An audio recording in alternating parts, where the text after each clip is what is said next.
அருட்பெருஞ்சோதி அருட்பெருஞ்சோதி தனிப்பெரும் கருணை அருட்பெருஞ்சோதி. எல்லா உயிர்களும் இன்புற்று வாழ்க, வள்ளல் மலரடி வாழ்க வாழ்க, கொல்லா விரதம் குவளை எல்லாம் ஓங்குக, நல்லோர் நினைத்த நலம் பெறுக, நன்று நினைத்த எல்லோரும் வாழ்க இசைந்து. உலக மக்களே, அறிவார்ந்த அன்பர்களே, ஆண்மநேய ஒருமைப்பாடுடைய அன்பர்களே, அருட்பெருஞ்சோதி ஆண்டவருடைய திருவிளையாடலை பார்த்து கொண்டிருக்கிறோம்.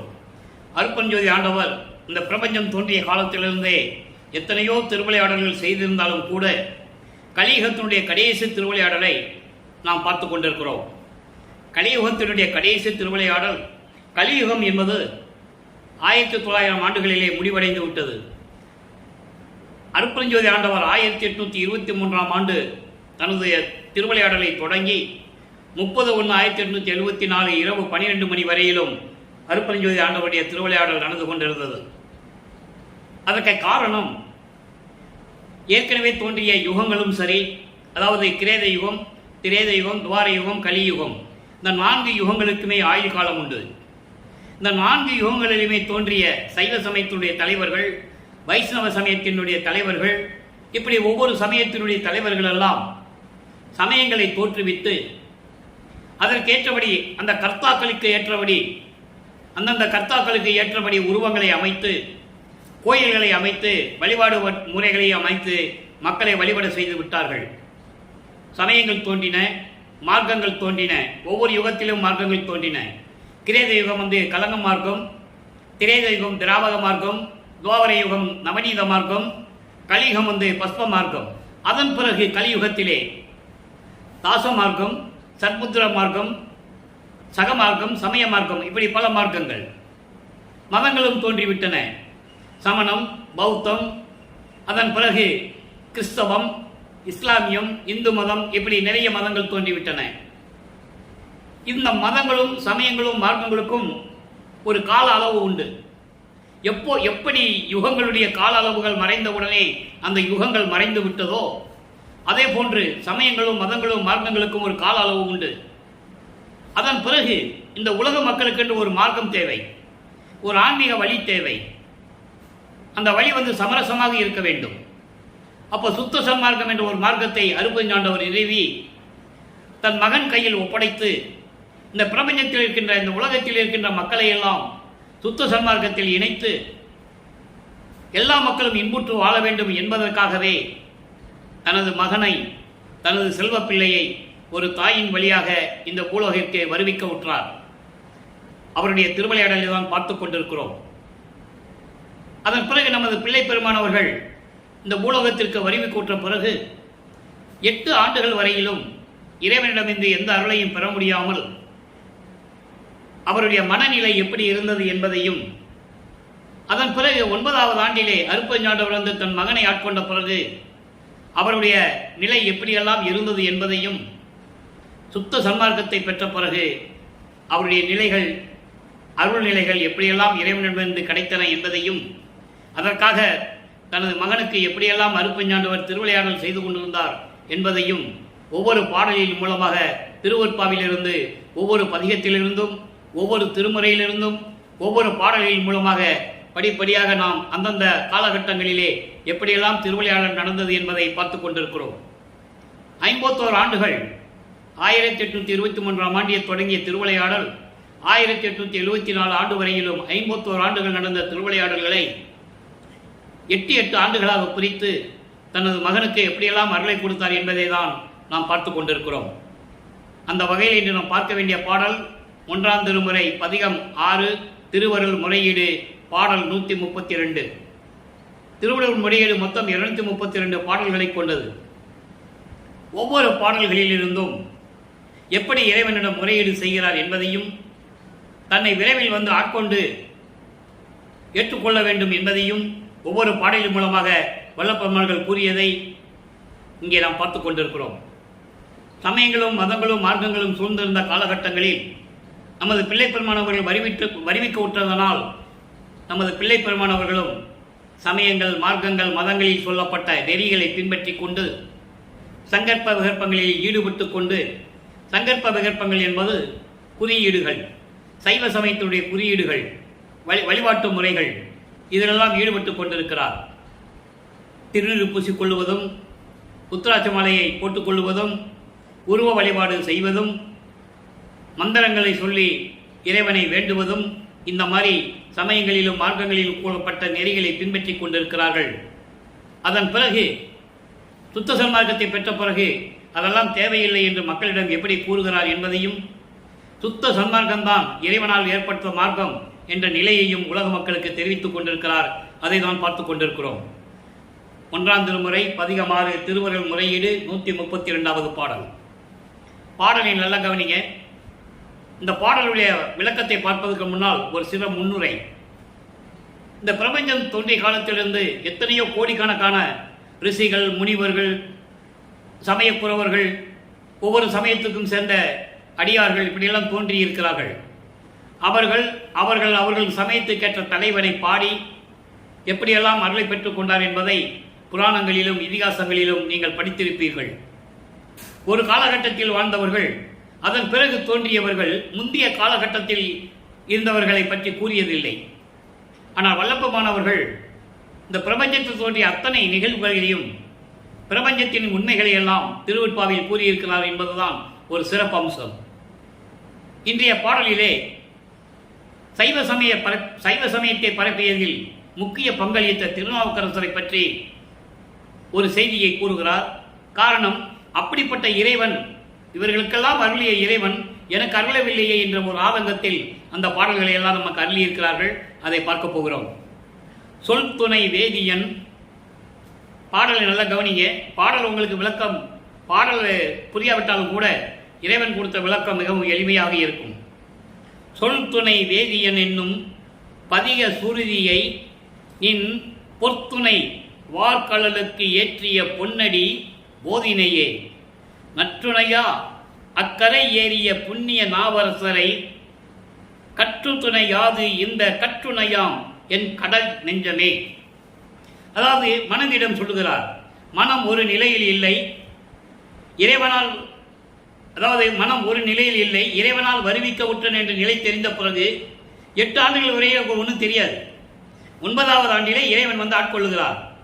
ஆட்கொண்ட பிறகு இறைவனால் வருவிக்க உற்றவன் என்ற நிலை அவருக்கு தெரிகிறது. வெளியே யாருக்கும் சொல்ல முடியாது, காலத்தின் கட்டாயம். அப்போ அவருடைய மனம் ஒரு நிலையில் இல்லாமல் அலைவாய்ந்து கொண்டிருக்கிறது. அந்த மனதிடம் சொல்லுகிறார். மனதிடம் சொல்லுவது போல உலக மக்களுக்கு தெரிவித்துக் கொண்டிருக்கிறார். அதாவது திருநாவுக்கரசரை பற்றி சொல்லும்போது, அவர் சமண மதத்தில் இருந்தபோது, அந்த நெறிகளை பின்பற்றிக்கிட்டு இருந்தபோது அதில் கருத்து வேறுபாடு ஏற்பட்டு, அப்போது அவர் பெயர் வந்து கயேந்திரன், அவருடைய இயற்பெயர் கயேந்திரன். அப்போ அந்த கயேந்திரனை கல்லால் கட்டி கடலில் வீசுகிறார்கள். கோபம், மதங்களுக்குள்ளே சண்டை, சமயங்களுக்குள் சண்டை, மார்க்கங்களுக்குள் சண்டை, இப்படியெல்லாம் நடந்து கொண்டிருந்தது. கல்லிலே கட்டி வீசிய பிறகு சிவபெருமான் அந்த கயேந்திரனை ஆட்கொண்டு அவரை காப்பாற்றுகிறார், கரை சேர்க்கிறார். அதனால்தான் அவருக்கு பெயர் அப்பர் என்ற பெயர் வந்தது. அப்பு என்றால் நீர், நீர் தத்துவத்திலே இருந்து கரையேறியதனால் அவர் பெயர் அப்பர் என்ற ஒரு பெயர் ஏற்பட்டது. அதன் பிறகு திருநாவுக்கரசர் என்ற பெயரை சிவபெருமான் சூட்டினார். அப்போ அந்த சிவபெருமானை இவர் வழிபட்ட போது, அந்த நிலையில் இருக்கும்போது எப்படி கரையேறினார் என்பதை நீங்கள் அறிவீர்கள். திருநாவுக்கரசருடைய வாழ்க்கை வரலாறு உங்களுக்கு தெரியும். அப்படிப்பட்ட திருநாவுக்கரசரை காப்பாற்றிய நீ என்னை வந்து கரை சேர்க்க வரவில்லை என்ற நிலையில் அந்த பாடலை நமக்கு அள்ளியிருக்கிறார்கள். நீங்க புரிஞ்சுக்கணும், இவங்களெல்லாம் காப்பாற்றின நீ, கரை சேர்த்த நீ, என்னை மட்டும் கரை சேர்க்கவில்லையே என்ற நிலையில் இருக்கும்போது இறைவனிடம் முறையீடு செய்கிறார். அதை உள்ளத்திடம் சொல்லுகிறார். உள்ளத்திடம் சொல்லுவது போல உலக மக்களுக்கு தெரிவிக்கிறார். நல்ல பாருங்க, பாட்டாச்சு. அதனுடைய விளக்கம் பாருங்க. சொல்லில் வல்லவன் என்னும் அப்பர் தேவார பாடல்களை உன்னுடைய பொன்னான திருவடிகளுக்கு சமர்ப்பித்தார். இது எல்லாருக்குமே தெரியும். திருஞான சம்பந்தரும் திருநாவுக்கரசரும் ஒரு காலத்தில் வாழ்ந்தவர்கள், சமகாலத்தில். நேற்று திருஞான சம்பந்தரை பற்றி பார்த்தோம், இன்று திருநாவுக்கரசரை பற்றி பார்க்கிறோம். நாளைக்கு சுந்தரனை பற்றியும் அதுக்கு மறுநாள் மாணிக்கவாசகர் பற்றியும் கூறியதை நாம் பார்க்க போகிறோம். இந்த சமயக்குறவர்களை பற்றி வல்லப்பமானவர்கள் போற்றி பாடியதற்கு காரணம், அவர்கள் நிலையை சொல்லியதற்கு காரணம், அவர்கள் புகழ் என்றும் நிலைத்து நிற்க வேண்டும் என்ற ஒரே நோக்கத்திற்காக. காரணம், தங்கள் உயிர் இருக்கும் வரை, வாழ்ந்த காலகட்டம் வரை சைவ சமயத்தை பரப்பியவர்கள் என்ற ஒரு நோக்கத்திற்காகவும், இறைவனால் ஆட்கொள்ளப்பட்டு முத்தி அடைந்தார்கள் என்ற ஒரு நிலைக்காகவும், அந்த நிலைக்காகவும் அவர்களை பற்றி இந்த திருவருட்பாவிலே நமக்கு அருளியிருக்கிறார்கள் என்பதை நான் இங்கே பதிவு செய்ய கடமைப்பட்டிருக்கிறேன். அதுக்கப்புறம் பாருங்க, இப்படி தேவார பாடல்களை பாடி உன் திருவடிகளுக்கு சமர்ப்பித்தார். அவருக்கு நல்ல துணையாக இருந்து கடலில் இருந்து காப்பாற்றி கரை ஏற்றினாய். அதான் சொல்றாங்க, நற்றுணையா அக்கரை ஏறிய புண்ணிய நாவரசரை கற்றுணையாது இந்த கற்றுணையாம் என் கடை நெஞ்சே. அப்படி கரையேற்றினாய். அத்தகைய புண்ணிய திருநாவுக்கரசரை நினைத்து உள்ளம் நெகிழாமல் கல்மணமாகிய என் நெஞ்சமே நீ இருந்து கொண்டிருக்கிறாய். அதாவது இங்கு ஏன் மனதிடம் சொல்கிறார் என்றால், கல் நெஞ்சம் உள்ள மனமே, இறைவனுடைய திருவிளையாடலை பார்த்தாயா? அவர் நினைத்தால் அடியார்களை எப்படியெல்லாம் கரையேற்றுவார், அடியார்களுக்கு எப்படியெல்லாம் அருள் செய்வார் என்பதை நீ புரிந்து கொள்ள வேண்டும். என் நெஞ்சமே, நீ இருந்து என்ன பயன்? மனமே, நீ இருந்து என்ன பயன்? குதித்து குதித்து தாவிக் கொண்டிருக்கிறாய். மனம் ஒரு நிலையில் இல்லாமல் நீ இருந்து கொண்டிருக்கிறாய். நீ இருந்து என்ன பயன்? இப்படிப்பட்ட இறைவனுடைய திருவிளையாடலை நீ நினைத்து கொண்டு மகிழ வேண்டாமா? இறைவா, நீயும் இது போன்று என் மீது இறக்கப்பட்டு அருள் செய்து கரை சேர்க்க வேண்டாமா? விரைவில் வந்து எனக்கு அருள்வாயாக என்று சொல்லி இந்த பாடலை அருளியிருக்கிறார்கள். பாடலின் நோக்கம், பாடலின் கான்செப்ட் என்னன்னா, இப்படியெல்லாம் நீ அருள் செய்த இறைவா, அப்போ ஒரு அடியாருக்கு எப்படியெல்லாம் திருவிளையாடல் செய்து காப்பாற்றினார் என்ற நிகழ்வை கூற வேண்டும். அதை தான் இங்கே செய்கிறார் நமது பிள்ளை பெருமானவர்கள். திருநாவுக்கரசரை காப்பாற்றினாய், கரை சேர்த்தாய், அதுபோல நீயும் என் மேல் இறக்கப்பட்டு விரைவில் வந்து என்னை ஆட்கொண்டு கரை சேர்க்க வேண்டும் என்று சொல்லி இந்த பாடலை அருளியிருக்கிறார்கள். இந்த நிலை இப்படியே தொடர்ந்து கொண்டிருக்கிறது. 13வது ஆண்டு பிறக்கிறது. 13வது ஆண்டு என்பது வல்லப்பமார்கள் வருவிக்க உற்று 13வது ஆண்டிலே திருவொற்றியூர் செல்லுகிறார். அவர் மனம் திருவொற்றியூர் செல்ல சொல்லுகிறது. அவரை சொல்லுகிறது, மனம் கிளப்பி விடுகிறது. உசுப்பேத்துறதுன்னு சொல்லுவாங்கல்ல, அந்த மாதிரி மனசு வந்து உசுப்பேற்றி விடுறது. அவர் ஏன்? இறைவன் அங்கே திருவிளையாடல் நடக்குது, மனதை தூண்டி விடுகிறார். மகன் திருவொற்றியூருக்கு செல்ல வேண்டும் என்ற நிலையில் அவர் திருவொற்றியூருக்கு செல்லுகிறார். அங்கே பதியங்கள் உருவாகின்றன, 2ஆம் திருமுறையும் 3ஆம் திருமுறையும். அதை தான் ஒவ்வொரு பாடலின் மூலமாக பார்த்து கொண்டிருக்கிறோம். இப்போ வல்லப்பமானவர்கள் வருவிக்க உற்று 2வது எட்டில் இருந்து கொண்டிருக்கிறார். 16 ஆண்டுகளுக்குள் என்ன நடந்தது? முதல் 8 வருடத்தில் ஒண்ணுமே இல்லை. இறைவனை வந்து பார்க்கல, மகனை ஆட்கொள்ளல, இவர் ஒரு வீட்டில் நிலையா இருக்க முடியல, பள்ளிக்கூடத்தில் போய் படிக்க முடியல, மனம் அலைவாய்கிறது. இறைவன் தூண்டி விடுகிறார். இதையெல்லாம் நீங்க நிகழ்ச்சியில நீங்க மற்றவங்க சொல்லி நீங்க கேள்விப்பட்டிருப்பீங்க. அது உலகியல் விளக்கம். அப்போ 8 ஆண்டுகள் வரையிலும் ஒண்ணுமே இல்லை என்றது உறுதியாகிவிட்டது. இப்போ 16 ஆண்டுகளுக்குள் என்ன நடந்தது? திருவொற்றியூரிலே அங்கே செல்லுகிறார். பதியங்கள் உருவாகின்றன, பாடல்கள் உருவாகின்றன. அந்த பாடல்களின் மூலம் தன்னுடைய நிலையை தெரிவித்துக் கொண்டிருக்கிறார் பிள்ளை பெருமானவர்கள் என்பதை நான் பதிவு செய்ய கடமைப்பட்டிருக்கிறேன். இன்றைய பதிகம் 16. ஏற்கனவே 15 பதியங்களை பார்த்துவிட்டோம். திருவொற்றியூரிலே போய் தியாகராஜ பெருமானை வணங்க நின்ற போது எந்த விதமான பதிலும் இல்லை. திருவிழா வீதி வருகிறார், பதில் இல்லை. அதன் பிறகு திருமில்லை வாயில் செல்லுகிறார், எந்த விதமான புரோஜனம் இல்லை, எந்த விதமான பலனும் இல்லை. திருவில்லைத்தாயம் செல்லுகிறார், அங்கேயும் ஒன்றும் நடக்கல. அதுக்கப்புறம் மறுபடியும் திருவொற்றியூர் செல்லுகிறார். பதிகம் 16 திருவருள் வேட்கை.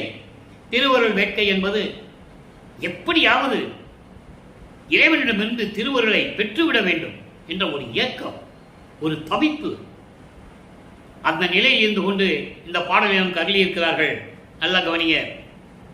தோன்றா துணையாகும் சோதியே நின் அடிக்கே ஆன்று ஆர்த்த அன்போடு அகம் குலையே ஆயிடினும் ஊன்று ஆர்த்த அரித்தனை உண்ணி உண்ணி வாடுகின்றேன். தேன் சார் சடையாய் உன் சித்தம் இறங்காதோ வேண்டுகிறார். எப்படியாவது அருளை பெற்று வேண்டுகிறார். இதனுடைய பாடலுடைய விளக்கம் பாருங்க. அதாவது அருவமாக ஒளி வடிவிலே இருக்கும் இறைவனே, உன் திருவடிக்கு பரிபூரணமாக அன்போடும் உள்ளம் நெகிழ்ந்தும் நான் உன்னை தினமும் நினைத்து வணங்கவில்லை என்றாலும் கூட, நான் தினமும் உன்னை நினைத்து வணங்கவில்லை என்றாலும் கூட உன்னை வணங்காதவர்களையும் தாங்கி பிடித்து கொண்டு அருள் செய்து கொண்டிருக்கிறாய். உன்னை நினைக்காதவங்களுக்கு கூட நீ அருள் செய்து கொண்டிருக்கிறாய். இருந்தாலும் இதை எண்ணி எண்ணி நான் வாடுகின்றேன். உன்னால் வருவிக்க ஒற்றவன் என்ற நிலை இருந்தும் கூட எந்த அருளையும் நீ கொடுக்காமல் இருப்பது நியாயமில்லை, தர்மம் இல்லை. அந்த நிலையில் இருந்து கொண்டு வாடிக்கொண்டிருக்கிறேன். என்னையும் தாங்கி பிடித்து அருள்வதற்கு உன் மனம் இன்னும் இறங்காதோ, இன்னும் இறங்கவில்லையோ? செஞ்சடை உடைய இறைவனே, செஞ்சடை உடைய இறைவனே, விரைவில் வந்து என்னை தாங்கி பிடித்து அருள வேண்டும், விரைவில் வந்து என்னை தாங்கி பிடித்து அருள வேண்டும் என்று சொல்லி இந்த பாடலை நமக்கு அருளியிருக்கிறார்கள்.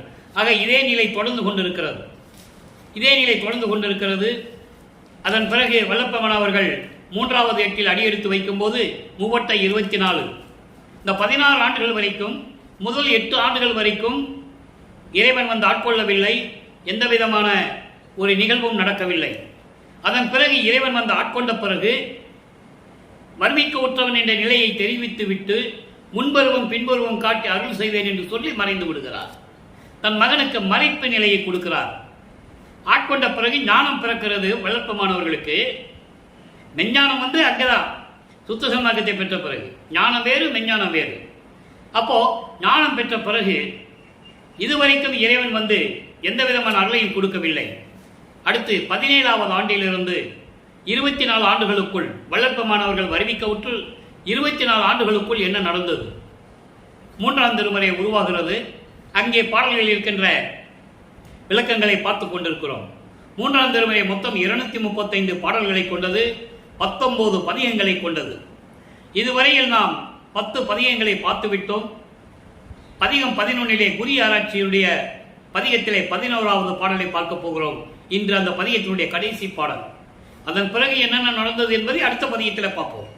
குறி ஆராய்ச்சி என்பது நான் ஏற்கனவே கூறியது போல, உலகையிலே ஒரு குடும்பத்தில் பல பிரச்சனை வந்ததுன்னா குறி கேட்போவாங்க. யார் சொல்கிறாங்க, எப்பா ரொம்ப கஷ்டப்படுறப்பா, ஏதாவது பரிகாரம் செய்யி, ஜோசியம் போய்ப்பாரு, ஜாதகம் போய்ப்பாரு, குறிப்பாருலாம் சொல்லுவாங்க. அந்த மனநிலையில் இருக்கும்போது வல்லற்பமானவர்கள் ஒரு புலத்தி பண்ணிடம் போய் குறி கேட்பது போல அவருடைய மனநிலையை உலக மக்களுக்கு தெரிவித்துக் கொண்டிருக்கிறார். அதை நீங்கள் நல்லா புரிஞ்சுக்கணும். அவர் மனம் எப்படி இருந்தது, அந்த நிலைதான் நமக்கு ரொம்ப தெரிஞ்சிக்க வேண்டிய ஒரு அவசியம். இந்த குறி ஆராய்ச்சியில் ஒரு குறித்த பெண்ணிடம் போய், ஒரு குறைச்சி பெண்ணிடம் போய் எப்படி குறி கேட்கிறார், அவர் மனநிலை எப்படி இருந்தது என்பதை இப்போ நம்ம பார்க்க போகிறோம். அரவ கலலார் குறைச்சி பெண்ணிட்ட போய் சொல்கிறார், எப்படிப்பட்ட இறைவன் சொல்கிறார். அரவ கலலார் கருங்கலத்தார் அஞ்சை களத்தார் அரி பிரம்மர் பரவப்படுவார் திரிவற்று பதியில் அமர்ந்தார் பாசுபதர். பாசுபதர் இரவு வருமுன் வருவாரோ, என்னை அணைத்ததற்கு இசைவாரோ, குறவ மனக்கும் குறமடவாய் குறி நீ ஒன்று கூறுவையே. எப்படிப்பட்ட இறைவன் தெரியுமா குறத்தி பெண்ணே? குறவு என்ற ஒரு மரத்திலே பூத்து குலுங்கும் பூவை சூடிய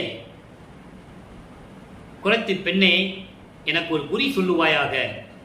என்னுடைய கணவர் இறைவன் மீது காதல் கொண்டுள்ளதால் தன்னை ஒரு தலைவியாகவும் இறைவனை தலைவனாகவும் வர்ணனை செய்து இந்த பாடலை நமக்கு அருளியிருக்கிறார்கள்.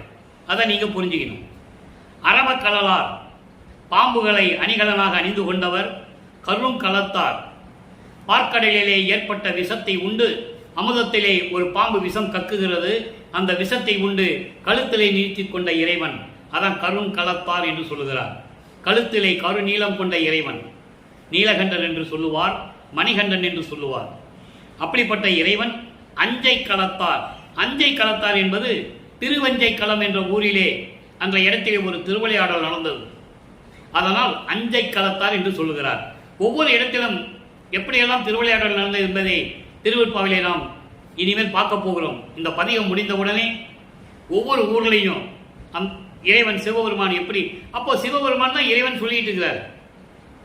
ஏன்னா பிரபஞ்சம் தோன்றிய காலத்திலிருந்து இந்த சைவ சமயத்துடைய சேர்ந்தவர்கள் எல்லாம் சிவபெருமான் தான் சைவ சமயத்தின் தலைவன் என்று சொல்லி சிவபெருமான், தியாகராஜ பெருமான், நடராஜன், சொக்கநாதன், இப்படி பல பெயர்களை வைத்து அழைத்துக் கொண்டிருந்தார்கள். அப்போ திருவஞ்சக்களம் என்ற ஒரு இடத்திலே ஒரு திருவிளையாடல் நடந்திருக்கிறது. அதனால் அஞ்சம் களத்தார் என்று சொல்லுகிறார். அதன் பிறகு ஹரிபிரமர் பரவப்படுவார். திருமாலும் பிரமனும் வணங்கக்கூடிய இறைவன். பிரமனும் திருமாலும் வணங்கிக் கொண்டிருக்கிறார்கள். அப்படிப்பட்ட இறைவன் திருவொற்றியூர் என்னும் ஊரிலே இருந்து கொண்டிருக்கிறார். பாசுபதர். பாசுபதர்னா ஒரு பாசு அப்படின்ற ஒரு ஆயுதத்தை மேற்கொண்டவர், அதாவது சிவபெருமான் என்று பொருள். பாசுபதர் என்பது சிவபெருமான். பாசுபதர் என்ற ஒரு ஆயுதத்தை கொண்டவர். அது உலகத்தையே அழிச்சிருமாம். அப்படிப்பட்ட ஒரு ஆயுதத்தை கொண்டவர். அப்படிப்பட்ட இறைவன் சிவபெருமான் இன்று இரவு வருவதற்கு முன்னால் என்னை பார்ப்பதற்கு வருவாரா, என்னை அணைத்துக் கொள்வதற்கு வருவாரா, என் காதல் மயக்கத்தை நீக்க வருவாரா என்று எனக்கு தெரியவில்லை. விரும்புவாரா என்று கூட எனக்கு தெரியவில்லை. குறத்தி பெண்ணே, நீதான் ஒரு நல்ல குறி பார்த்து எனக்கு சொல்ல வேண்டும் என்று கூறுகிறார். பாடலுடைய மைய கருத்து உலக மக்களுக்கு எப்படி தெரிவிக்கிறார் என்றால், உலக மக்களே, நான் இறைவனால் வருவிக்க உற்று 24 ஆண்டுகள் வரையிலும் இறைவனால் ஏன் வருவிக்க உற்றேன் என்பதை சுத்த சன்மார்க்கம் பெற்ற பிறகு கூறுவார். நல்லா புரிஞ்சுக்கணும். நீங்க இப்ப மறைப்பு நிலையில் இருந்து கொண்டிருக்கிறார். ஆனால் இறைவனால் வருவிக்க உற்றவன் என்ற நிலை தெரியும். ஏன்னா இறைவன் 9வது ஆண்டிலே சொல்லிட்டு போயிடுறாரு. அருப்பஞ்சாண்டவர் அப்ப சொல்ல மாட்டார், அவருக்கு தெரியாது. சுத்த சன்மார்க்கம் என்னன்னு அவருக்கு தெரியாது. அதை நீங்க படிப்படியாக நீங்க நம்ம சொல்றதை நீங்க புரிஞ்சுக்கணும். அப்போ இறைவன் என்னை ஆட்கொள்ள வருவாரா, என்னை அணைத்துக் கொள்ள வருவாரா, என்னுடைய காதல் மயக்கத்தை தீர்க்க வருவாரா என்று எனக்கு தெரியவில்லை. அவருடைய விருப்பம் என்னவென்று எனக்கு தெரியவில்லை. குறத்தி பெண்ணே, எனக்கு ஒரு குறி பார்த்து சொல்ல வேண்டும் சொல்லும்போது உலக மக்களுக்கு தெரியப்படுத்துகிறார். இந்த மாதிரி உலக மக்களை 24 ஆண்டுகள் வரையிலும் நான் வருவிக்க விட்டு இறைவனிடம் எந்த அருளையும் பெற முடியவில்லை. திருவொற்றியூர், திருவெள்ளித்தாயம், திருமுல்லைவாயில் பல இடங்களுக்கெல்லாம் சென்று இறைவனை பார்த்து கூட, வழிபட்டு கூட, முறையீடு செய்து கூட எனக்கு இறைவன் எந்த விதமான அருளை கொடுக்கவில்லை. இந்த நிலையில் நான் இருந்து கொண்டிருக்கிறேன் என்று சொல்லி உலக மக்களுக்கு தெரியப்படுத்துவதற்காக இந்த திருவருட்பாவை நமக்கு அருளி இருக்கிறார்கள் என்பதை இங்கே நான் பதிவு செய்ய கடமைப்பட்டிருக்கிறேன். அதன் பிறகு இப்போ 4வது எட்டுக்கு போகணும். 4×8=32. இப்போ 24 ஆண்டுகள் வரைக்கும் எந்த விதமான அருளும் கிடைக்கவில்லை. அதன் பிறகு 25வது ஆண்டு தொடக்கத்தில் இருந்து 32 ஆண்டுகளுக்குள் என்ன நடந்தது என்பதை நாம் பார்க்க போகிறோம். இந்த 8 ஆண்டுகளுக்குள் 27வது ஆண்டுடைய தொடக்கத்தில், அதாவது வல்லற்பமான்கள் வருவிக்க விட்டு 27வது ஆண்டு தொடக்கத்தில் தனக்குடைய அம்மையாரை ஏற்றுக்கொண்டு, அதாவது மாங்கல்யம் பூட்டி அந்த அம்மாவிற்கு மோட்ச வீட்டை காட்டி விமோசனத்தை கொடுத்தது. அந்த திருமணத்தின் போது பிரம்மன், திருமால் போன்ற பதத்தலைவர்களும் வானவர்களும் தேவர்களும் சத்தர்களும் சக்திகளும் எல்லாரும் அங்கு உட்கார்ந்து கொண்டு இந்த திருமணத்தில் இருந்து கொண்டு நமது பிள்ளை பெருமானவர்களை வாழ்த்துவதற்காக அங்கு அமர்ந்திருக்கிறார்கள். அது ஒரு காரணம் மட்டுமல்ல, இன்னொரு காரணம் உண்டு. அருட்பெருஞ்சோதி ஆண்டவரை பார்க்க வேண்டும் என்பதற்காக. அந்த நிலையில் இருக்கும்போது இவர் மனம் எப்படியெல்லாம் புண்பட்டது என்பதை ஒவ்வொரு பாடலின் மூலமாக நமக்கு அருளி இருக்கிறார்கள். அதனுடைய விளக்கத்தை அருட்பிரகாசமாலை 95வது பாடல் வரும்போது அந்த விளக்கம் உங்களுக்கு புரியும். ஏனால் இது 27ஆம் ஆண்டு நடந்த திருவிளையாடலை சொல்லும்போது அது சுருக்கத்தை சொல்லுகிறேன். விளக்கம் பின்னால் நம்ம பாடலில் பார்க்க போறோம். அதன் பிறகு இவர் ஒரு உறுதியான ஒரு நிலைக்கு வந்து விடுகிறார். மன உறுதியுடன் இனிமேல் எங்கேயும் செல்வதில்லை. திருவொற்றியூரும் சரி, திருமுல்லைவாயில், திருவெள்ளித்தாயம் எங்கேயும் போகக்கூடாது. ஏன் எங்கேயுமே போகக்கூடாது இனிமேல் வீட்டை விட்டுன்னு சொல்லி வீட்டுக்குள் அமர்ந்து கொண்டு கதவை பூட்டி தாழ்பால் போட்டுறது. இறைவன் வந்தால் வந்து திறந்துட்டோம், நாம வெளியே போறதில்லைன்னு சொல்லி தாப்பா போட்டார். இது இறைவனுக்கு தெரிந்து விட்டது. அருட்பெருஞ்சோதி ஆண்டவர் இந்த நிலையில் வரும்போதுதான் அருட்பிரகாச மாலை உருவாகிறது. 100 பாடல்கள். இன்று 54வது பாடலை பார்க்க போகிறோம். நல்லா கவனிங்க. 57வது பாடல். இதுவரையில் பார்த்த பாடல்களிலே இறைவன் எப்படியெல்லாம் நடந்து வந்து தெருவிலே நடந்து வந்து அருளை கொடுத்தார் என்பதையும், அதன் பிறகு அதனுடைய நிலைகள் எல்லாம் எப்படி மாறுகிறது என்பதையும் நாம் பார்த்து கொண்டிருக்கிறோம். இப்ப கதவை பூட்டிட்டாரு. அருட்பெருஞ்சாண்டவருக்கு தெரிஞ்சு போச்சு. இனிமே அவன்கிட்ட எதையும் மறைக்கூடாது. உள்ளதை உள்ளபடி சொல்லிடணும். எல்லா நிலைகளையும் அவனுக்கு சொல்லி புரிய வச்சிடணும். ரொம்ப கோவப்பட்டாப்புல நம்ம நேராக போய் அவன் முன்னால் நின்னா கூட அவருடைய மனம் சாந்தமடையாது, அவன் மன நிம்மதி அடையாது. அதனால் தெருவில் நடந்து போகிற மாதிரி போகிறோன்னு சொல்லி தெருவழியாக நடந்து வருகிறார். அதை இவர் பாடலிலே கூறுகிறார். எப்படி தெருவில் நடந்து வந்தார், எப்படி வந்து அருளை கொடுத்தார் என்பதை இப்போ நம்ம பார்க்க போகிறோம். பாடல் நல்லா கவனிங்க. பருவம் உரு தருவத்தே, பருவம் உரு தருணத்தே, சர்க்கரையும் தேனும் பாலும் நெய்யும் அழிந்த நறும் பல சாரும் போல, பல ரசமும் போல. அதாவது பருவம் உறும் தருணத்தை என்பது அருள் பக்குவம் பொருந்தி அந்த ஒரு நேரத்தில், இரவு நேரத்தில், அதாவது பிரம்ம முகூர்த்த நேரம்னு சொல்லுவாங்க. சமயங்களிலும் மார்க்கங்களிலும் சொல்லுவாங்க பிரம்ம முகூர்த்த நேரம் அதிகாலை 4 மணிக்கு. அதான் பருவம் உறும் தருணத்தை என்று சொல்லுகிறார். அருள் பக்குவம் நிறைந்த அந்த நேரத்தில், அதிகாலை பிரம்ம முகூர்த்த நேரத்தில், பிரம்ம முகூர்த்த நேரத்தில் இந்த சர்க்கரையும் பாலும் தேனும் நல்ல கனிந்த பழமும் சேர்ந்து ரசம் வச்சா அந்த சாறு பிழிஞ்சு சாப்பிட்டா எப்படி இருக்குமோ அது போன்று இருக்கின்ற திருவடிகள். அந்த நேரத்தில் சர்க்கரையும் பாலும் நெய்யும் தேனும் நல்ல பழமும் பிழிஞ்சி நல்ல ஒரு சாறு எடுத்தால் எப்படி இருக்குமோ அப்படி இனித்து கொண்டிருக்கின்ற திருவடிகள். மறுவும் உளம் உயிர் உணர்வோடு எல்லாம் தித்திக்க வயங்கும் அடி இணைகள். இதெல்லாம் சேர்ந்து உள்ளமும் உயிரும் உணர்வும் தித்திக்கும்படி எல்லாம் தித்திக்க விளங்கும் திருவடிகள். அடித்துணை, அடி இணைகள் என்று சொல்கிறார். 2 திருவடிகள் சொல்றார்.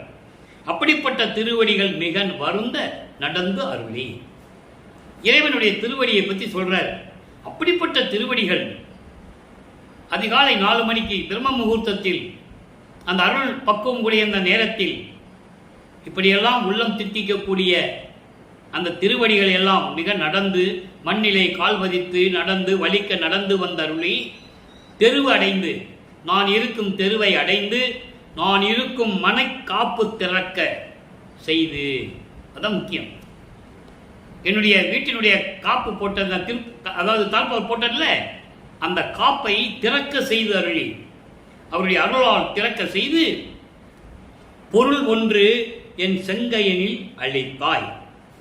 இப்படிப்பட்ட திருவடிகளை உடைய இறைவன் நான் இருக்கும் இடத்தை அடைந்து தெருவு வழியாக வந்து எனது வீட்டினுடைய தாழ்பாலை திறக்க செய்து எனக்கு அருள்கொடையை ஒன்று கொடுத்தார், அளித்தாய் என்று சொல்லுகிறார்.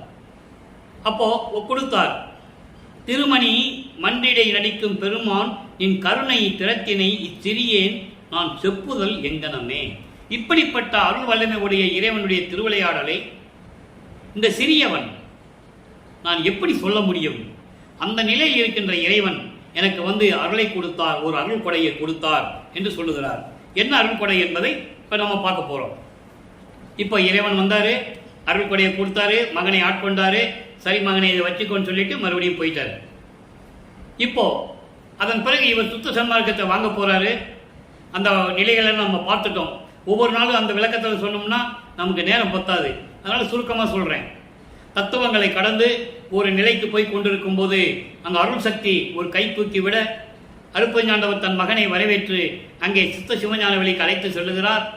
அங்கே இருக்கிற சிங்காசனத்திலே உட்கார வைத்த சிம்மாசனத்திலே உட்கார வைத்து இவன் என் மகன் என்று பறைசாட்டி பிரமன் திருமால் முதல் பதத்தலைவர்களும் தேவர்களும் எல்லாரும் இருக்க தன் மகனுக்கு மணிமுடி சூட்டி சுத்த சன்மார்க்கத்தை கொடுக்கிறார். அதன் பிறகு சுத்த சன்மார்க்கத்தை வாங்கி கொண்டு இங்கே நேரே பூலோகத்திற்கு வருகிறார். ஏன்னா இன்னும் ஆண்டுகள் இருக்கிறது. அங்கே போகும்போது அவருக்கு 34 ஆண்டுகள் தான் ஆகுது. வருவிக்க விட்டு 34வது ஆண்டு, 33வது ஆண்டில் சுத்த சன்மார்க்கத்தை பெற்று அங்கே இருந்துட்டு இங்கே மறுபடியும் பூலோகத்திற்கு வருகிறார். கருங்குழி என்ற இடத்துக்கு வருகிறார். அங்கே தான் ஒரு 9 ஆண்டுகள் இருந்தது. 9 ஆண்டுகள் இருந்தது கருங்குழியிலே. அங்கதான் தண்ணீரால் விளக்கரித்த இடம் என்ற ஒரு பெயர் சிறப்பு பெற்றது. நமது பிள்ளை பெருமான் அவர்கள் இருந்த இடம், அந்த வீடு. ஆனால் இதை தான் சொன்னார்களே தவிர அங்கே அருட்பெருஞ்சாண்டவரும் நமது பிள்ளை பெருமான் அவர்களும் எப்படி உரையாடினார்கள், இப்படியெல்லாம் அங்கே நடந்தது என்பதை திருவெட்பாவில் இருந்து நாம் பார்த்து கொண்டிருக்கிறோம். இதற்கு காரணம் என்னவென்றால் திருவெட்பாவினுடைய 6ஆம் திருமுறை முன்பாதி எல்லாம் அங்குதான் நடந்தது. பின்பாதி, அதாவது கடைசி 3 வருட காலத்தில் தான் பின்பாதி எப்படியெல்லாம் நிகழ்ந்தது என்பதை நாம் திருவருட்பாவிலே கண்கூடாக பார்க்கிறோம். அதை நம்ம கடைசியில் சொல்லுவோம். 48 ஆண்டுகள் இறைவனுடைய திருவிளையாடலை சொல்லிவிட்டு கடைசியாக 3 ஆண்டுகளிலே என்ன நடந்தது என்பதை தான், அதான் கிளைமேக்ஸ். இப்போ அங்கே அருள் விளக்க மாலை உதயமாகிறது. அருள் விளக்க மாலையிலே 37வது பதிகம் 6ஆம் திருமுறை. இப்போ வல்லப்பமானவர்கள் சுத்த சன்மார்க்கத்தை பெற்றுக்கொண்டார். இறைவனிடமிருந்து பெற்றுக்கொண்ட பிறகு நிலைகள் மாறுகிறது. இதுவரைக்கும் சிவபெருமான் தியாகராஜ பெருமான் சொல்லிட்டு இருந்த பிள்ளைப்பெருமான் அவர்கள் அருப்பஞ்சோதி ஆண்டவர் சொல்லுவார், இந்த மாற்றம் எப்படி நிகழ்ந்தது, சுத்த சன்மார்க்கத்துக்கு வரும்போது எப்படி சமயங்களையும் மதங்களையும் மார்க்கங்களையும் விட்டு விட்டு வெளியே வந்தார், இறைவன் எப்படி தன் மகனை கடத்தி கொண்டு வந்தார், எப்படி அருளை கொடுத்தார் என்பதை தான் பார்க்க போகிறோம். எல்லாம் முடிந்த பிறகுதான், இந்த 48 வருடங்களுடைய திருவிளையாடல் முடிந்த பிறகுதான் தன் தந்தை எப்படி தீபகானிய ஒழுக்கத்தை தன் மகனுக்கு கற்றுக் கொடுத்தார் என்பதையும், தர்மசாலையை எப்படி நிறுவினார் என்பதையும், அதன் பிறகு நீதிமன்றத்திலே 1869ஆம் ஆண்டு நீதிமன்றத்திலே போய் எப்படி நீதியை நிலைநாட்டினார் என்பதையும், அதன் பிறகு வடலூரிலே சத்தியஞான சபையை எப்படி நிறுவினார் என்பதையும், அதன் பிறகு சித்தி வளாகத்திலே தந்தை வந்து அருப்பஞ்சாண்டவர் தன் மகனை தன்னோடு இணைத்துக் கொண்டு எப்படி இறைவனாக்கினார் என்பதையும் பார்க்க போகிறோம். அது கடைசியில். இப்போ அருள் பிரகாச மாலையில் என்ன சொல்லியிருக்காரு? 69வது பாடல். மொத்தம் 100 பாடல்களை கொண்டது. இன்று 69வது பாடலுடைய விளக்கத்தை பார்க்க போகிறோம். இங்கே தான் தெளிவாக சொல்லுவார், சமயங்களிலும் மதங்களிலும் மார்க்கங்களில் இருக்கும்போது எப்படி துன்பப்பட்டார், அதையெல்லாம் எப்படி தன் அப்பா அருப்பஞ்சாண்டவர், தந்தை அருப்பஞ்சாண்டவர் எப்படி நீக்கி கொண்டு வந்தார் என்பதை பார்க்க போகிறோம். வெய்யலிலே நடந்து இழப்பு மேவிய அக்கணத்தே. நல்லா கவனிக்கணும். அற்புதமான ஒரு பாடல். அதாவது இறைவனால் விளக்கப்பட்ட பாடல், நூல் விளக்கம் அல்ல. நல்லா கவனிக்கணும். வெய்யலிலே நடந்து இழைப்பு மேவிய கணத்தே மிகு நிழலும் தன்னமுதும் தந்த அருள் விளைவே. மொத்தம் 8 வரி கொண்டது. இப்போ 2 வரி விளக்கம் பார்க்க போகிறோம். அதாவது வெயிலில் நடந்து போயிட்டே இருக்கிறோம். ஐயோ, ஒரு நிழல் கூட, ஒரு மரம் கூட இல்லையே, இளைப்பாறுவதற்கு ஒரு நிழல் இல்லையே என்று நினைக்கும் போது எப்படி வருத்தப்படுவோம் வெயிலில் நடக்கும்போது. அந்த நேரத்தில் கண்ணுக்கற்ற தூரத்தில் ஒரு மரம் தெரியுது. வெயிலில் நடந்து போகிறோம், பயங்கரமான களைப்பாக இருக்கு, சோர்வாக இருக்கு, மனம் ஏங்குது. ஒரு தங்குறதுக்கு ஒரு நிழல் கூட ஒரு மரம் இல்லையே அப்படின்னு நினைக்கும் போது தூரத்தில் ஒரு மரம் தெரியுது. அந்த மரத்துக்கடியில் நின்று அப்பாடா இளைப்பாறுகிறோம். அது போல இதை நூல் விளக்கம். இது நம்ம இப்போ சொன்னது உலகியல் விளக்கம். வெயிலில் நடக்கும்போது நிழல் இல்லை, கண்ணு கட்ட தூரத்தில் ஒரு மரம் தெரியுது, அந்த மரத்துக்கடியில் போய் உட்கார்றோம். அப்போ நமது சோர்வும் இழைப்பும் தீருகிறது, நீங்குகிறது. அதுபோல நான் சமயங்களிலும் மதங்களிலும் மார்க்கங்களில் இருந்து நான் பட்ட துன்பங்கள் எல்லாம் கொஞ்சம் நஞ்சமல்ல. அந்த இழைப்பை தீர்ப்பதற்காக எனக்கு சுத்த சன்மார்க்கத்தை கொடுத்து, சுத்த சன்மார்க்கம் என்ற ஒரு நிழலை எனக்கு கொடுத்து, அதோடு மட்டுமல்ல தன் அமுதம் தந்த அருள் விளைவே. விளைவன இறைவன், அருளை கொடுக்கக்கூடிய இறைவன் அருட்பெருஞ்சோதியே. எவ்வளவு அருமையாக சொன்னார்னு நீங்கள் புரிஞ்சுக்கணும். அப்படிப்பட்ட நிலையில் இருக்கும்போது நான் சமயங்களிலும் மார்க்கங்களிலும் மதங்களில் ஈடுபட்டு கொண்டு சுத்த சன்மார்க்கம் என்னவென்று தெரியாத நிலையில் நான் துன்பப்பட்டு கொண்டிருந்த போது எனக்கு சுத்த சன்மார்க்கத்தை கொடுத்து அதனுடைய நிலையிலே என்னை தங்க வைத்து எனது சோர்வையும் இழப்பையெல்லாம் தீர்த்து தன் அமுதம், குளிர்ந்த அமுதம் எனக்கு கொடுத்து எல்லாரையும் கொடுத்த அருட்பெருஞ்சோதியே. இதான் இந்த 2 வரிக்கு விளக்கம். அடுத்து மையல் சிறிது உற்றிடத்தே. நல்லா கவனிக்கணும். மையல் சிறிது உற்றிடத்தே மடந்தையர்கள் தாமே வலிந்து வர செய்வித்த மாண்புடை நடப்பே. இது இந்த வரிக்கு விளக்கம். நீங்கள் புராணங்களை படிச்சிருப்பீங்க. விஸ்வாமுத்திர தவம் இருக்கிறாரு. அன்பர்களே, நான் அதாவது திருவற்பாவை பற்றி பேசும்போது சமயங்களே புராணங்களை பற்றி நான் பேசுவதில்லை. எந்த நூல்களை பற்றியும் சரி, யாரை பற்றி நான் பேசுவதில்லை. ஆனால் சில இடங்களில் ஒரு உதாரணத்துக்காவது ஏதாவது சொல்ல வேண்டியது இருக்கிறது. இப்போ விஸ்வாமுத்திரர் தவம் இருக்கிறாரு. அந்த தவத்தை கலைப்பதற்காக ரம்பா ஊர்வசி வந்து நடனம் ஆடுகிறார்கள். இது புராணங்களில் சொல்லப்பட்டது. அதுபோன்று இவர் காதல் மயக்கத்தில் இருந்தபோது சொல்லுகிறார், காதல் மயக்கம் என்பது அந்தந்த பருவத்திலே வரக்கூடியது. ஒரு 16 ஆண்டுகள் நிறைவடைந்தவுடனே ஒரு ஆணுக்கு காமம் உண்டாகும். காமம் என்பது ஆசை. இல்லற காமம் வேறு, கடும் வெறுப்பு வேறு, அது வேற காமம். அப்படி அந்த பருவத்தில் எனக்கு காதல் மயக்கம் ஏற்பட்ட போது எனது தந்தை சோதிக்கிறார். பெண்களை வழியே என்னிடம் வரவழைத்து காட்டுகிறார். நல்லா கவனிக்கணும். மையல் சிறிது உற்றிடத்தே. எனக்கு அந்த ஆண்டு காமம் சிறிதளவு வந்த காலகட்டங்களில் பெண்களை தாமே வலிந்து வர செய்வித்த மகனை சோதிக்கிறார். மகன் காமத்திலிருந்து விடுபட வேண்டும். இதெல்லாம் யாரு மக்கள்கிட்ட சொன்னது? இறைவன் வந்து திருவிளையாடல் செஞ்சதை யார் சொன்னது? வல்லப்பமனுடைய இறைநிலையை யார் சொன்னது? அப்பனும் பிள்ளைக்கு நடந்த உரையாடல்களை யார் சொன்னது? பொதுப்படையாக பேசினார்கள், அவ்வளவுதான். இவர் சோதிக்கிறார் மகனை. அதான் இங்க சொல்றாரு, நான் அந்த காலகட்டங்களில், அந்த கால பருவத்தில் என்னை காமம் சிறிதளவு வந்த பொழுது பெண்களை என்னிடம் வலிந்து வர செய்து, எனக்கு பெண்களிடம் என்னை வலிய வர செய்து, நல்ல கவனிக்கணும், வர செய்து, இவர் உறவாடவில்லை, வர செய்து மகன் என்ன செய்கின்றான் என்று சொல்லி எனக்கு திருவிளையாடல் செய்தார் என் தந்தை.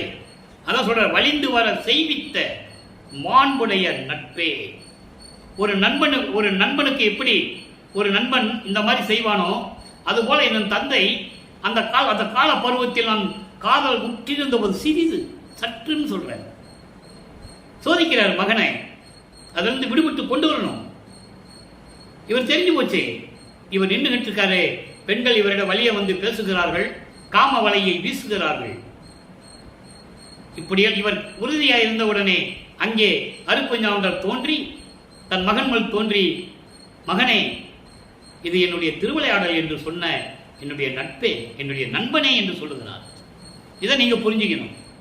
ஆக ஒரு நிலையில் இருக்கும்போது எப்படி நான் சுத்த சன்மார்க்கத்தை வாங்கிய பிறகு இழப்பாறினேன், இறைவனுடைய அருளை பெற்றேன், அதுபோன்று அந்த கால பருவத்தில் காமம் சிறிதளவு சேர்ந்த போது அதை நீக்குவதற்காக, காமத்தை என்னிடந்து நீக்குவதற்காக, காமம், குரோதம், லோபம், மோகம், மதம், ஆச்சரியம், இது பிண்ட துரிசுகள். இதை நீக்குவதற்காக காமம் தான் முதல் படியே காமம் தான். அந்த காமத்தை நீக்குவதற்காக என்னிடம் திருவிளையாடல் செய்தார் எனது தந்தை அருப்பஞ்சோதி ஆண்டவர். எப்படின்னா, பெண்களை என்னிடம் வழியை அனுப்பி வைத்து உரையாட வைத்து அவர் கண்காணித்துக் கொண்டிருந்தார். நான் மன உறுதியுடன் இருந்ததனால் இறைவன் என் முன் தோன்றி, மகனே, இதுவும் என்னுடைய திருவிளையாடல் என்று சொன்ன என்னுடைய நட்பே, என்னுடைய நண்பனே என்று சொல்லுகிறார். அடுத்து சொல்றார் பாருங்க, கை அறவால் கலங்கிய போது அக்கணத்தே போந்து கையறவு தவிர்த்து அவர்களில் காத்து அளித்த துறையே.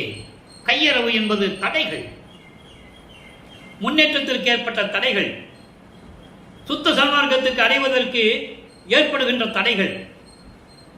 அதான் சொல்லுவாரு அருப்பெருஞ்சோதி ஆண்டவரே, இக்காலம் தொடங்கி சுத்த சன்மார்க்கத்தின் முக்கிய தடைகளாகிய சமயங்கள், மதங்கள், மார்க்கங்கள் என்பவற்றின் ஆசார சங்கற்ப விகற்பங்களும், வர்ணம், ஆசிரமம் முதலிய உலகாச்சார சங்கற்ப விகற்பங்களும் எங்கள் மனதில் பற்றா வண்ணம் அருள் செய்தல் வேண்டும்.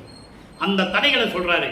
சமயங்களும் மதங்களும் மார்க்கங்களுடைய தடைகளை எல்லாம் நீக்கி, அதற்றையெல்லாம் நீக்கி அக்கணத்தே இந்த தடைகள்லாம் என்கிட்ட வரப்போகும்போது அந்த பொழுதே எனக்கு போந்து அருளி, எழுந்தருளி, என் முன் எழுந்தருளி, அதையெல்லாம் நீக்கி, அந்த தடைகளை எல்லாம் நீக்கி அருளி காத்து அளித்த துறையே.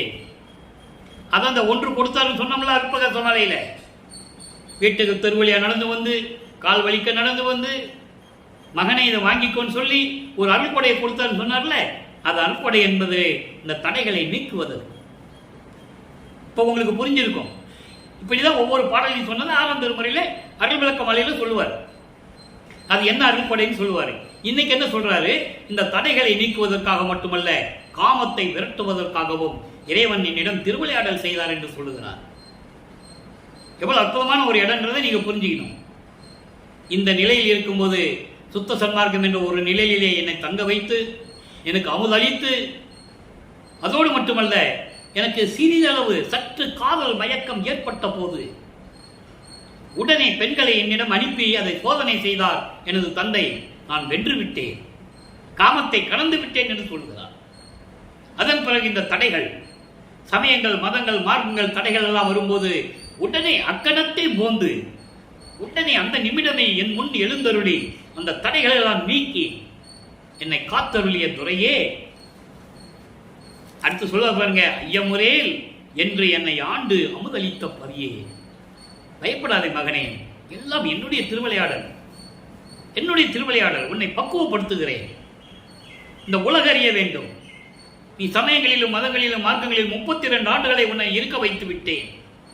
அந்த நிலையை மாற்றுவதற்காக உலக மக்கள் அறிய வேண்டும். அதனால் நான் உன்னிடம் திருவிளையாடல் செய்து கொண்டிருக்கிறேன். பயப்படாதே மகனே என்று சொல்லி என்னை ஆண்டளி அமுதளித்த துறையே. அமுது அமுதுன்னு சொல்லுவாரு. ஆனா இவங்க இங்க சொல்றவங்க என்ன சொல்லுவாங்க? சாப்பிட்டாரு சாப்பிட்டாரு சாப்பிட்டாரு, வாழையில போட்டாரு சாப்பிட்டாரு, எப்படியெல்லாம் சொன்னாங்க.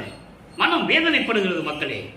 ஒரு இறைவனால் பெற்றெடுத்த ஒரு மகனை, இந்த பிரபஞ்சத்தை இயக்கிக் கொண்டிருக்கின்ற இறைவனை, வள்ளல் பெருமானை எப்படியெல்லாம் சொன்னார்கள். மனம் வேதனைப்படுகிறது. ஆனால் ஆதங்கம். எல்லா உண்மையும் திருவருட்பாவிலே இருக்கிறது. அவர் யார் என்று சொல்ல வேண்டுமென்றால் திருவருட்பாவிலே இருக்கிறது.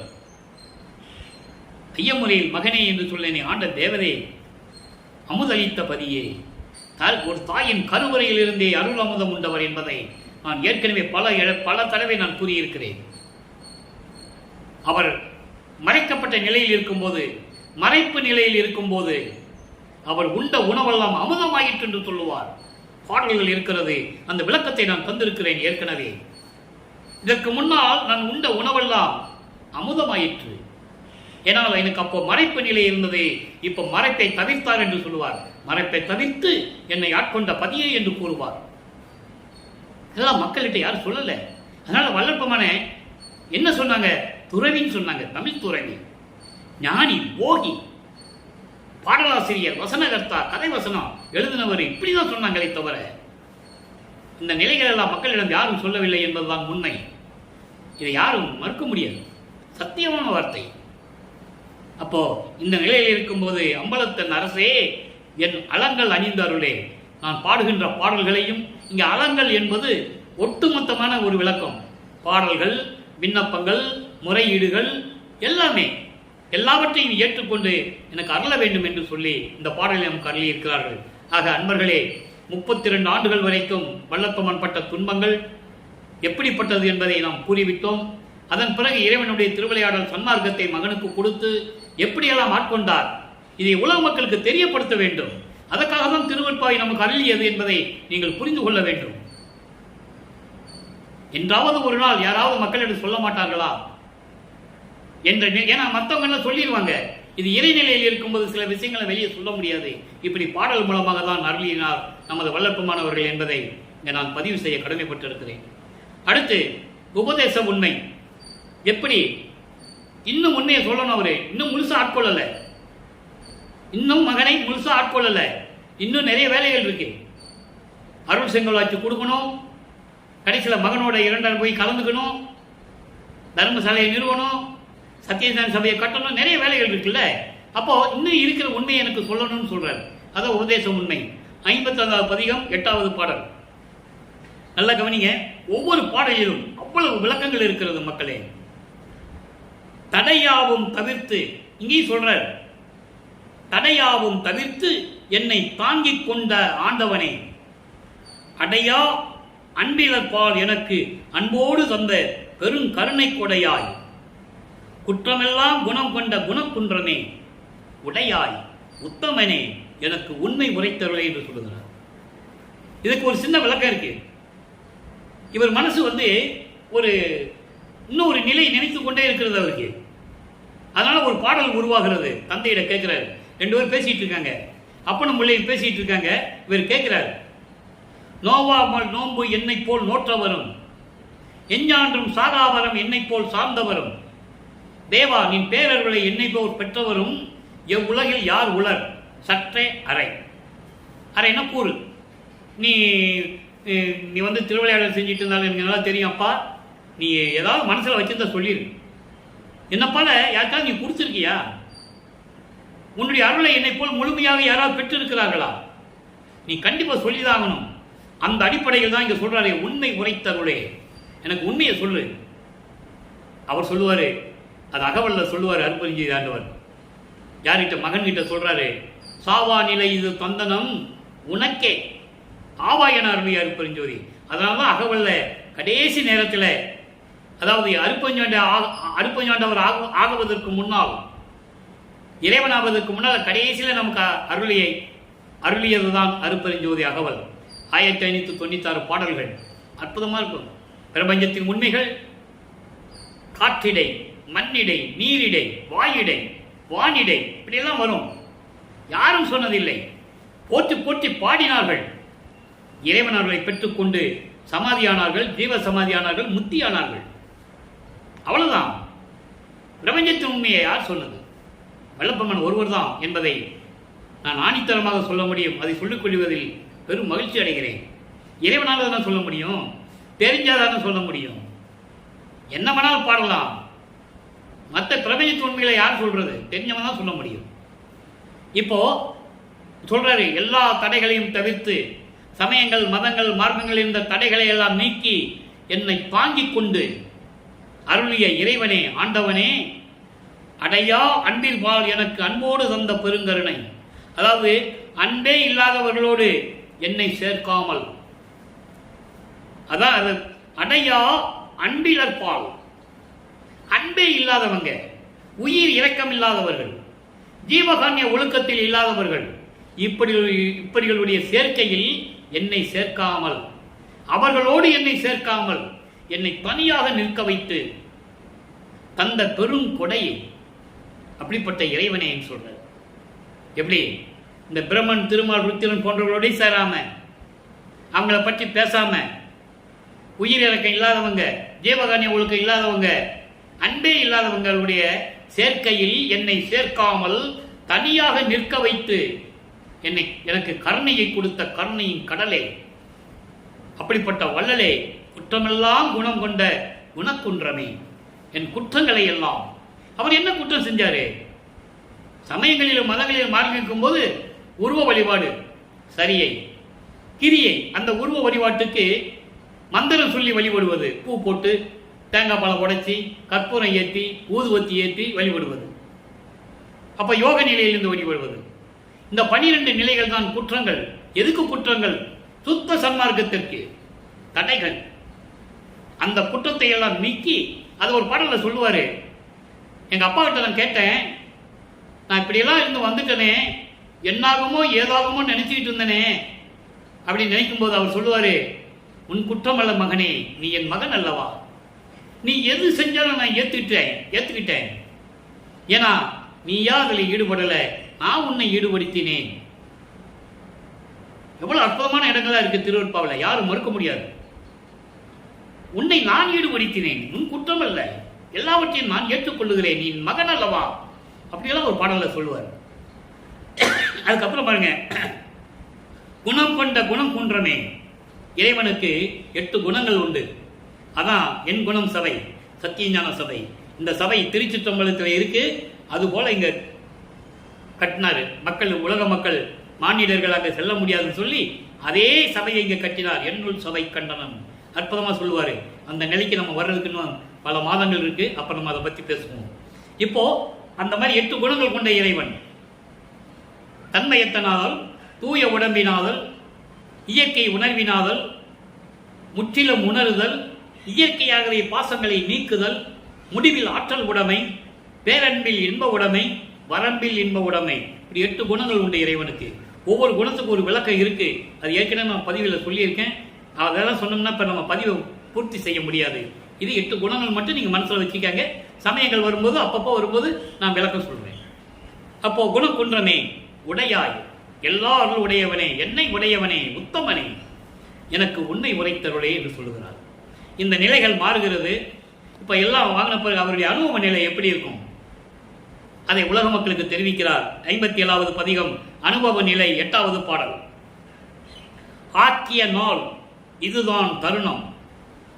ஆக்கிய நாள் இதுதான் தருணம். இந்த வார்த்தைக்கு எவ்வளவு பெரிய விளக்கம் இருக்கிறதுன்னு நீங்க தெரிஞ்சுக்கணும். நான் சொல்றேன். அருள் அமுதம் தேக்கி இன்புற செய்து அருள் செய்து அருள் செய்து அருள் செய்து நீ நீக்கினையே இனி சற்றும் பொறேன் உயிர் நீத்திடுவேன். ஏன் உயிர் நீத்திடுவேன் சொல்ற? அவருக்கு இறப்பு இல்லை, ஏன் நீக்கிறாரு? அது ஏன் வலிமையா சொல்றாருன்றதை நான் விளக்கம் சொல்றேன். தூக்கிய பாதம் அறிய சொன்னேன் அருட்ஜோதியனே. தூக்கிய பாதம், அருட்பஞ்சாண்டவர் தூக்கிய பாதம் எது? இடது காலை ஊன்றி வலது காலை தூக்கியது. அதாவது வலது காலை ஊன்றி இடது காலை தூக்கியதுன்னு எல்லாம் சொல்லுவாங்க. அது நடராஜன் சொல்லுவாங்க. அந்த கதையை விட்டுருங்க. இவர் இடது காலை ஊன்றி வலது காலை தூக்கி ஆடியவர். அதான் ஆடு நிற்கும் சேவடி என்று சொல்லுவார். ஆடு நிற்கும் சேவடிக்கே ஆளானேன், ஆடுகின்ற சேவடிக்கே ஆளானேன், மலாத யாக்கை பெற்றேன், கூடுகின்ற சன்மார்க்க சங்க நடுவிருந்தே குழாவுகின்றேன். அற்புதமா சொல்லுவார். அப்போ இந்த நிலையில் இருக்கும் பாடல் பாருங்க, விளக்கம் பாருங்க. ஆக்கிய நாள் இதுதான் தருணம். நாம ஏற்கனவே செய்த ஒப்பந்தத்தின்படி அந்த நாள் ஏற்கனவே நாம் பேசிய ஒப்பந்தத்தின்படி நாம் பேசியபடி அந்த நாள் வருகின்ற நேரம் வந்து விட்டது. இதுதான் தருணம். அந்த நேரம் வந்துடுச்சு. நீ என்ன பண்ணணும்? அருள் அமுதம் தேக்கி அருள் அமுதத்தை முழுவதையும் இன்புற செய்து அருள் செய்து அருள் செய்து நீ கொடுக்கவில்லை என்றால் காலம் தாமதம் செய்யக்கூடாது. மறுபடியும் சொல்றாரு எங்க அப்பா கிட்ட, அருப்பஞ்சோயிட்ட. நம்ம என்ன பேசணும், என்ன ஒப்பந்தம் போட்டோம், அதுபடியா இது வரைக்கும் நடந்துட்டு வந்திருக்கு. நீ ஒரு தாயின் வழியாக வருவிக்க செய்தது, தனக்கோடி அம்மையாருக்கு தாலி கட்டி சொன்னது, அந்த பொண்ணு வந்து எனக்கு அந்த உறவு முறையிலே அக்கா பொண்ணாக வந்தது, எல்லாமே நம்ம ஏற்கனவே செஞ்ச ஒப்பந்தத்தின்படி தான் நடந்தது. இப்போ நம்ம செய்த ஒப்பந்த நாள், ஆக்கிய நாள், இதுதான் தருணம். நம்ம ஏற்கனவே சொல்லியிருக்கோம், பேசியிருக்கோம். இந்த நேரத்தில் வந்து நம்ம 2 பேரும் ஒன்னா போறோம்னு பேசியிருக்கோம். இனிமேல் நீ தாமதம் செய்யக்கூடாதுன்றாரு. ஆனால் அவர் மனசில் என்ன இருக்கு தெரியுமா? அதெல்லாம் விளக்கம் இருக்கு. அவர் மனசில் சொல்றார் மகன்கிட்ட, இன்னும் காலம் இருக்கிறது மகனே. இந்த பாடலை வல்லப்பமானவர் இந்த உலக மக்களுக்கு தெரிவிக்கும் போது வல்லப்பமான் அவர்களுக்கு 5வது எட்டில் இருந்து கொண்டிருக்கிறார். 5 எட்ட 40 ஆண்டுகளுக்குள் இருந்து கொண்டிருக்கிறார். அப்பா அவர் கருமொழியில் இருக்கிறார். இந்த நிலையில் வரும்போது அது சொல்றாரு, நம்ம ஏற்கனவே பேசிட்டு இருந்தோம்ல, அந்த நாள் வந்துச்சு, என் கூட வந்து சேர்ந்துக்கிறேன்னு சொன்னீங்கல்ல, இனிமே என்னால் பொறுக்க முடியாது, போதும்டா சாமி, இத்தனை வருஷம் நான் கஷ்டப்பட்டது போதும், இப்போ நீ எல்லா அமுதத்தையும் தேக்கி எனக்கு நீ அருள் செய்யணும். நீ நீக்கினையல் என்றால் தாமதம் செய்தால் நான் பொறுக்க மாட்டேன், உயிர் நீத்திடுவேன். ஏன் இங்க உயிர் நீத்திடுவேன் சொல்றாரு? இவர் ஒரு தாயின் வழியாக வருவைக்கு விட்டதனால் இவர் எடுத்த பிறவி மானிட பிறவி என்று நினைத்துக் கொண்டிருக்கிறார்கள் உலக மக்கள். அந்த பழியை நீக்க வேண்டும். அதான் சொல்றார், அந்த பழியை நீக்க வேண்டும். உயிர், இந்த மானிட பிறவியை நீக்க வேண்டும். நீ உயிர் நீத்திடுவேன்னா சாக போறது இல்லை. இந்த மானிட பிறவி என்ற இழிவை நீ நீக்க வேண்டும். இனிமே எனக்கு பொறுக்க முடியாது. அதனாலதான் கடைசியில தன் மகனோடு இணைந்து கொண்டார் அருட்பெருஞ்சாண்டவர். அந்த இழிவை, அந்த ஈனத்தை நீக்குகிறார். இதான் கான்செப்ட். அதை நீங்க புரிஞ்சுக்கணும். யாரும் சொல்லலை மக்கள்கிட்ட, அதனால யாருக்கு தெரியாது. அப்போ இந்த மனித உடலை நீக்கி விடுவேன், நான் விட்டுட்டு போயிடுவேன்னு சொல்றாரு. அப்போ உலக மக்கள் ஒரு முடிவு தெரியணும்ல, அதுக்காக சொல்றாரு உயிர் நீத்திடுவேன். தூக்கிய பாதம் அறிய சொன்னேன், இடது காலை ஊனி வடது காலால் தூக்கிய திருவடி ஆடி காட்டிய அந்த திரு நடன காட்சியை காட்டினாயே, அதன் மீது சத்தியமாக சொல்லுகிறேன், அருட்ஜோதியனே, அருட்பெருஞ்சோதியனே என்று சொல்லுகிறார். இப்ப பாருங்க, இப்ப எல்லாம் பண்ணியாச்சு. இப்ப கைமாறின்மை, நான் என்ன கைமாறு செய்ய போறேன்னு கேட்கிறார் அப்பா கிட்ட. நனவினும் பிழையே செய்தேன், ஆயினும் கடையேன், அந்தோ கனவினும் பிழையே செய்தேன், கருணைமான் இதியே நீதான் நினைவினும் புரியாது ஆண்டாய், நீ அருள் பெருமை தன்னை வினவினும் சொல்வார் காணேன், என் செய்வேன் வினயனேனே. பாடல். இப்ப விளக்கம் பாருங்க. அதாவது கனவுல கூட, விழிப்பு நிலையில் கூட, நனவு என்பது விழிப்பு நிலை, முழிச்சுட்டு இருக்கும்போது, கனவு என்பது தூங்கும்போது. கனவுலையும் நனவுலையும் நாம் இதையே தான் நினைச்சிட்டு இருந்தேன். நான் இதில் செஞ்ச பிழைகள், அதாவது கற்பனையாக நினைச்சுக்கிறது, இந்த மாதிரி பிழைகள் எல்லாம் செய்தேனே, நீ இதை மனசில் வைக்காமல் இதெல்லாம் ஏற்றுக்கொண்டு இவற்றையெல்லாம் நீக்கி என்னை மன்னித்து ஆட்கொண்டாயே என்று சொல்லுகிறார். இன்றைக்கு நான் என்ன கைமாறு செய்ய போறேன்? அப்போ இவர் கனவினும் பிழையை செய்தேன் கருணைமா நிதியே, நீதான் நினைவினும் புரியாது கண்டாய்.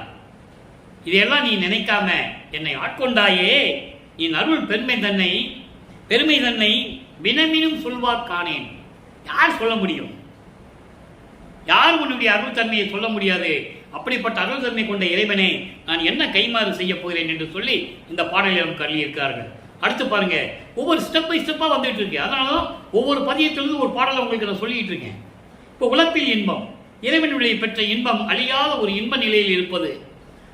பரமான சிதம்பர ஞான சபாபதியே, நல்லா கவனிக்கணும். பரமான சிதம்பர ஞான சபாபதியே, வரமான எல்லாம் எனக்கு ஈந்த நல்ல வள்ளலே, என் தரமானது சற்றும் குறித்தில்லை சுவாமி, நின்னை உரமானா உள்ளன்பர்கள் இயேசுவர் உண்மை இதே. சொல்றாரு எப்படி? அதாவது பரமான என்ன? சுத்த சிவஞான வெளியில் கடவுளாக இருக்கும் அருப்பெருஞ்சோதியே. சிதம்பரம் என்பது ஊர் பேர் இல்லை. நீங்க சிதம்பரம் சொன்னே சிதம்பரத்துக்கு அந்த ஊர் பேருக்கு போயிடக்கூடாது. சிதம்பரம் என்பது சுத்த சிவஞான வெளி. சிதம்பர பதியை சொல்வது அருப்பெருஞ்சோதி. அங்க இருக்கிற நடராஜ் இல்லை, அந்த நடராஜன் சைவ சமயத்தை சேர்ந்தவன். அது நிறைய விளக்கங்கள்லாம் இருக்கு. அப்போ இந்த மாதிரி சிதம்பரம் ஞான சபாபதியை என்பது சுத்த சிவஞான வெளியில் இருக்கின்ற அருப்பெருஞ்சோதியே. சிதம்பரம் என்பது சுத்த சிவஞான வெளி. அப்படிப்பட்ட இறைவனே, அருப்பெருஞ்சோதியே, வரமான எல்லாம் எனக்கு ஈந்த நல்ல வள்ளலே, எல்லா வரங்களையும் எனக்கு கொடுத்த வள்ளலே, என் தரமானது சற்றும் குறித்தில்லை. என்னுடைய தரத்தை கூட நீ கொஞ்சம் கூட எண்ணவில்லை. இவன் தகுதி அற்றவன் என்ற நிலை கூட நீ நினைக்கவில்லை. மகனே என்று அழைத்து என்னை ஆட்கொண்டு என்னை எல்லா வரங்களையும் கொடுத்த சாமி நீதான். என்னை உரமான உள்ளன்பர்கள் இயேசுவர் உண்மை இதே. இதை நினைத்தால் சுத்த சன்மார்க்கத்தை சேர்ந்த அன்பர்கள் கூட மட்டுமல்ல, மாணவர்களும் கூட மட்டுமல்ல, உன்னை இயேசுவார்கள். எப்படி? கோபத்திலேயே, பொறாமையில. இதுக்கு ஒரு பாடல் உண்டு. அடியனாக்கி பிள்ளையாக்கி நேயனாக்கியே, அடிகளாக்கி கொண்டா என்னை அவலம் நீக்கியே, படியுளோரும் வானுளோரும் இதை நோக்கியே, பதியும் ஓரவாரான் என்பான் பரிவு தேக்கியே. அதை இங்க சொல்றாரு, இயேசுவர் என்று சொல்றார். பொறாமையில பேசுவாங்கன்னு சொல்றாரு. அதாவது முதல்ல என்னை அடியனாக ஏற்றுக்கொண்டாய், எப்போ இந்த பிரபஞ்சம் தோன்றும் போது. அதன் பிறகு பிள்ளையாக்கினாய், செல்வ பிள்ளையாக்கி இந்த பூலோகத்துக்கு அனுப்பிட்ட. அதன் பிறகு நேயனாக்கினாய், உயிரினங்களுக்கு நண்பனாக்கினாய். அதன் பிறகு அடிகளாக்கி கொண்டாய், அவலம் நீக்கியே. எல்லா அவலங்களையும், பிறப்பு இறப்பு அவங்களை நீக்கி என்னை அடிகளாக்கி கொண்டாய் என்பது என்னை இணைத்துக் கொண்டாய் என்று பொருள். இன்னைக்கு சொல்லுவாங்க அடிகளார்னா வேற வேற அர்த்தமெல்லாம் சொல்லுவாங்க. அது கிடையாது. இறைவனோட இணைந்தவன் தான் அடிகளார், வேற யாரும் அடிகளாரே கிடையாது. சும்மா பேர் வேணா வச்சுக்கலாம். அப்போ அப்படிப்பட்ட இறைவனை இதை பார்த்து விண்ணுலகத்திலும் மண்ணுலகத்திலும் இருக்கின்றவர்களாம் சொல்லுகிறார்கள், கடவுளுக்கு கூட ஓரவஞ்சனை இருக்குப்பா, மகனுக்கே கொடுத்துக்கிட்டு இருக்காரு அப்படின்னு பரிவோட பேசுறாங்களாம். அந்த நிலையை தான் இங்க சொல்றாரு, இயேசுவர் என்று சொல்லுகிறார். அடுத்து செய்வனி விளம்பல். இப்ப நான் என்ன செய்யணும்னு சொல்லி கேட்கிறாரு அப்பா கிட்ட. ஊனே புகுந்து என் உள்ளம் கனிவித்து உயிரில் கலந்த ஒன்றாகி தேனே சிற்றம்பலவா நின் செல்வம் பிள்ளையாக்கினாயே. நானே அழியா வாழ்வுடையேன், நானே நின்பால் வளர்கின்றேன், நானே உன்பால் வளர்கின்றேன். தானீர் உலகில் உன்னை பாடி ஆடும் வண்ணம் சாற்றுகவே. என் ஊனில் கலந்து உடம்பில் கலந்து எல்லாவற்றிலும் இருந்த இறைவனே, நானே அழியா வடிவுடையனாகி நிற்கின்றேன், உன்னிடம் வளர்ந்து கொண்டிருக்கிறேன். இந்த அழகான உலகிலே நான் உன்னை வணங்கி என்ன செய்ய வேண்டும், என்னுடைய பணியை வினவுக என்று சொல்லுகிறார். ஒரே ஒரு பாதம், ஆடிய பாதம், ஒரே விளக்கம். நேரம் கடந்து கொண்டிருக்கிறது. திருவிளையாடல்களில் செய்ததை சொல்லுகிறார். நாரணன் ஆதியர் நாடரும் பாதம், நான் தவத்தால் பெற்ற நட்டுணை பாதம், ஆரணம் ஆகமம் தோன்றிய பாதம், ஆசை விட்டாருக்கே அனிமையாம் பாதம். அதாவது இந்த பிரபஞ்சத்திலே பிரமனும் திருமாலும் பார்க்கக்கூடியாத பாதத்தை எனக்கு அழி திருவிளையாடல் செய்து என்னை காட்டிய இறைவனே என்று சொல்லுகிறார். எனவே அன்பர்களே, நேரம் கடந்து கொண்டிருக்கிறது. நீங்கள் இந்த பதிவை பார்த்து நீங்கள் சுத்த சன்மார்க்கத்தில் இருந்து இறைவனை வணங்கி எல்லார்களையும் பெற்றுக்கொண்டு இந்த வையகத்திலே வாழ்வாங்க வாழ வேண்டும் என்று வாழ்த்தி விடைபெறுகிறேன். இந்த வள்ளலார் ஊழியன். மீண்டும் நாளை சந்திப்போம். நன்றி, வணக்கம். அருட்பெருஞ்சோதி அருட்பெருஞ்சோதி, தனிப்பெரும் கருணை அருட்பெருஞ்சோதி. நாளையும் இறைவனுடைய திருவிளையாடல் தொடரும். கண்டு மகிழ்ந்து இறைவனுடைய அருளை பெற்றுக் கொள்ளுங்கள்.